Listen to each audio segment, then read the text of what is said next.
தமிழ்நாட்டு அரசியல் ஒரு தலைவரின் பொன்விழாவில் 25 கிலோ தங்கம் தந்த முதல் இயக்கம் விடுதலை சிறுத்தைகள் கட்சி. கேட்கும் போதெல்லாம் அள்ளி கொடுத்திருக்கிறீர்கள்.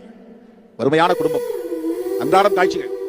ஆனாலும் திருமாவளவன் கேட்டுவிட்டானே என்று 2 கிராம் 3 கிராம் என்று ஆங்காங்கே தோழர்கள் கூட்டு சேர்ந்து வாங்கி வந்து என் கைகளில் ஒப்படைத்தீர்கள். இது எதை காட்டுகிறது? உன் தலைமையை நாங்கள் வெறும் கொண்டிருக்கிறோம். அதை விட உங்கள் தலைமையின் மீது நாங்கள் வைத்திருக்கிற நம்பிக்கை அபாரமானது. உணர்த்துகிறோம் என்பதைத்தான் பொன்விழாவின் போது நீங்கள் அள்ளி தந்த 100 காசுகள் பொற்காசு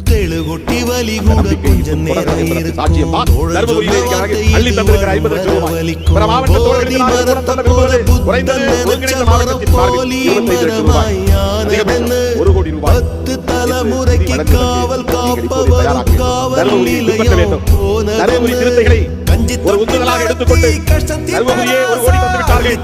நாம் சின்ன மாவட்டமாக இருந்தாலும் பெரிய மாவட்டமாக இருந்தாலும் குறைந்தது 25 லட்சம் தருவோம் என்ற அடிப்படையில் இப்போதே நீங்கள் உழைப்பாக செயலாற்ற வேண்டும் என்ற வேண்டுகோளை விடுத்து இவ்வளவு நேரம் காத்திருந்து நிகழ்வை சிறப்பித்துக் கொண்டிருக்கிற என் உயிரின் உயிரான விடுதலை சிறுத்தைகள்